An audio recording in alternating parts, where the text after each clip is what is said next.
Shit kind of tight. All right. What's up, y'all?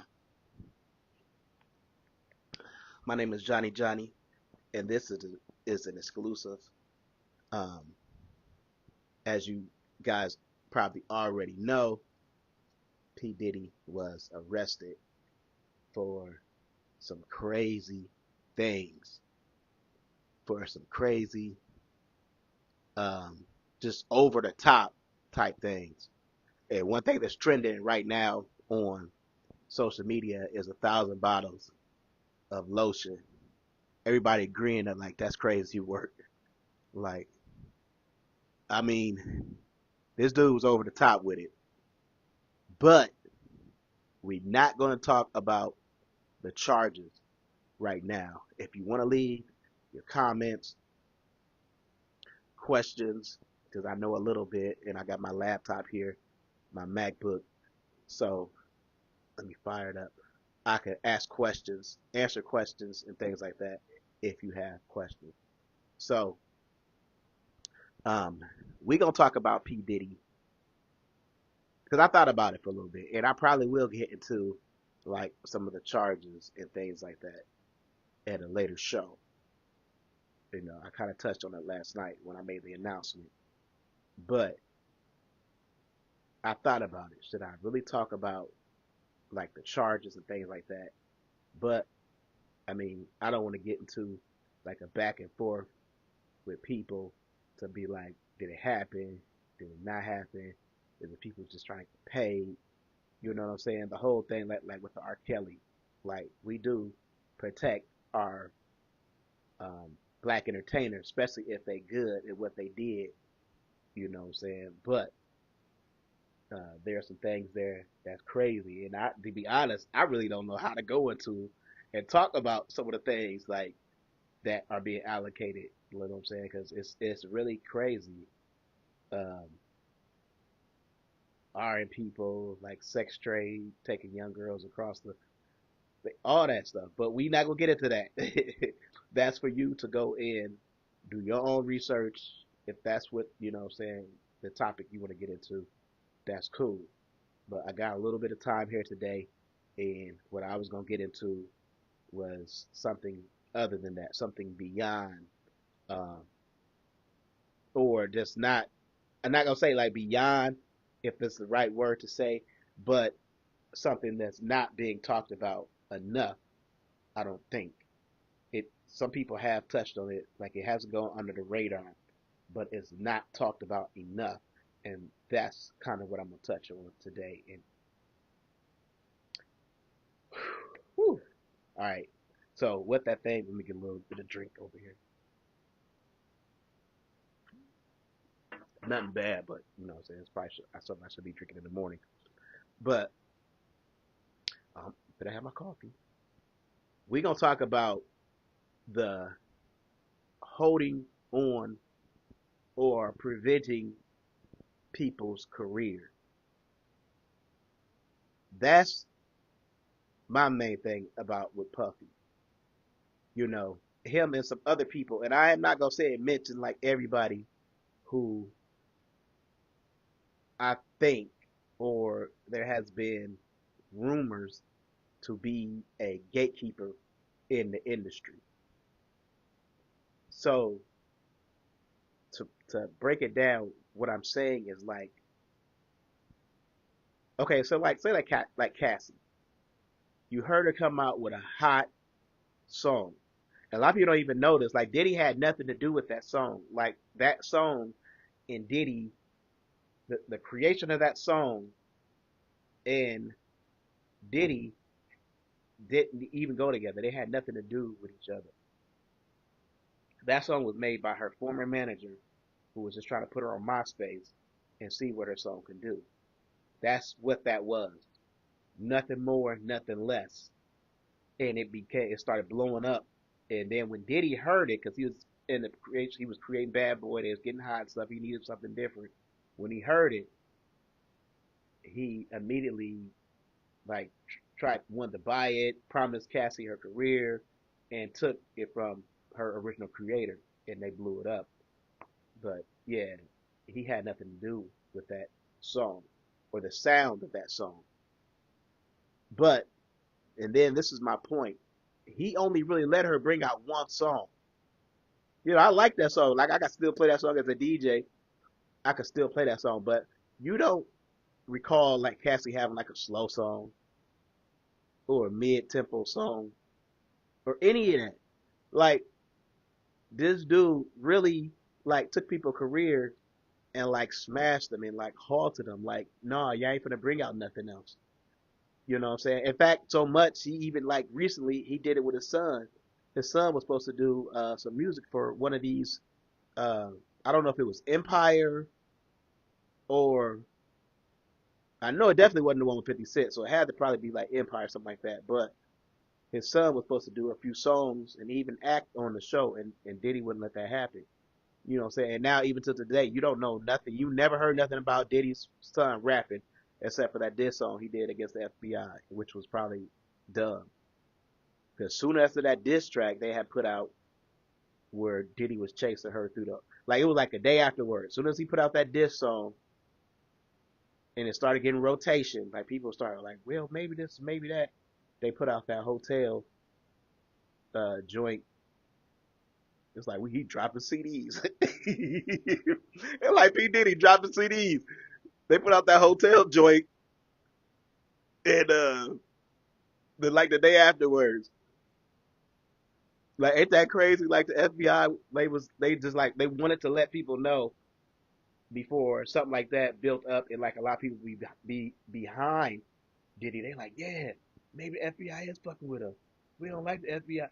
They actually put out leaked evidence and they haven't really leaked no evidence other than that. Like, and I'm gonna touch a little bit about not the charges, but what they did, FBI. They went in this house and they found video hours and hours and hours and hours of videotape. Because they said like these freak offs, they said they used to last for hours or days, and a lot of it was recorded. So Diddy had lots of recordings. That's all I'm talking about that. So I had to tie that in to say, like, it's crazy. Um, Craig Mack, that's another star. Like I wanted to hear some more from Craig Mack. Like that dude, like he had flavor. And those two might not have went together. I don't actually know if Craig Mack, because Diddy, you have to understand, Diddy was never a person that go in there and make the beats. He had producers doing that, and then he'd come in there and dance off of him, and he'd get him hyper. He'd give him more advice on how to make it more like hip hop ish or whatever. But he never was in there, not to my knowledge, like tapping on boards and telling rappers what the. Matter of fact, he couldn't rap. A lot of his raps had to be written for him, so he couldn't rap. So Craig Mack went in there, he flipped the beat, and that was like my childhood. That was a big portion. This is what I'm trying to get you all to understand. Like something like that was a huge part of my childhood. When that beat dropped, doo, doo, and then they did a remix to it, and the remix was damn near just as good as the original song. Like that was the era right there where you had an original song and you had the remix come in, and the remix was just as good as the original song. That was the pinnacle of that era right there. And then like R. Kelly really took it over, you know what I'm saying, and really elevated to where he'll put out a song and the remix would be better than the original song. That's how music was that good back then. You know what I'm saying? Um, but anyway, here no there. Um, Tupac. Like, if it's true that he was the one who put out that hit, like that mean he stopped us from hearing more Tupac music. Do you understand how? And like I said, with even like with Cassie and Craig Mack, those songs being a part of my childhood, if you could only, you can't even imagine. You can't really even imagine on no type of scale how big Tupac was to a lot of our childhood. It's a guy to go around right now today, got a nice ass car, I think it's a Jaguar, painted green, and every day he played Tupac. Every day, every time you see him ride, he played Tupac. That's how Tupac songs get played today. So imagine how huge that was to somebody's childhood. It kind of makes sense now. So if Diddy was a person, my thing is going viral right now. I'm going viral right now on Instagram. It's crazy. So imagine him being the gateholder and he decided to stop Tupac's career. Like I wanted to hear more from Tupac, and we did because of Lost Archive, but I wanted to hear more from Tupac, more of his catalog, more of what he had to come up with, more of what he had to say. And if Diddy had anything to do with stopping that, that is insane. Like you really, that in itself is really dark and hateful and deep and demonish because you took something from somebody who we really, really, you know what I'm saying? You basically played a god in to say like you black people can't hear and white people can't hear more of what this man has to create as an artwork, as a motor of the culture, as a saver of the culture that was starting to lose depth in the way they spoke and stuff like that.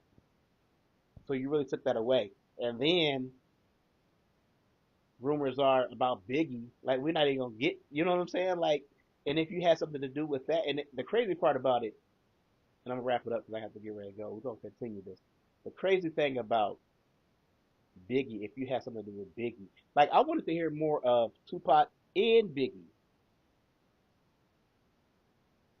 I like Tupac a lot, true indeed, as far as an artist, but I wanted to hear more of what Biggie had to say and the stuff that he's creating for that time period. He was that time period. One more chance dropped and everybody went crazy. And that was a remix. See what I mean? That was a pinnacle on when you could drop a song, come back, drop a remix, throw Mary J. Blige on it, throw Faith Evan in it, and it's a hit. And throw that sample they put in there. And that's a I could play that anywhere. Weddings, rap battles, one more chance to play anywhere to this day. So if you had anything to do with stopping us from hearing more of what these two men had to create, that's crazy. What's that one dude? Whoa, whoa. Like he really stifled his career. No, you can't come out. There's a lot of female. They did females a lot, and that's what's gonna end up coming out. Like Danity Kane, Cassie. Like he did men like that a lot too. And it's like you couldn't. The locks. They'll tell you he took a lot of money. Mace. I'm gonna get out here, but I'm just gonna say those four artists right there. If he has something to do with stopping any of their careers, and the locks already said he did, like he's the only producer who never made nobody else around him a millionaire or wealthy. They always claiming that they was broke. Mary J. Blige started with him, but she had to get away from him. Jodeci, He had all these careers in his hand, and the ones that really stood out had to get away from him. So we're gonna leave it with that, y'all. I'm gonna get out of here. Leave me your comments, how you feel about it. Um, we're gonna replay this on a couple other platforms. So make sure y'all check me out. I'm Johnny, and this is Johnny on the Spot. I'm out. Peace.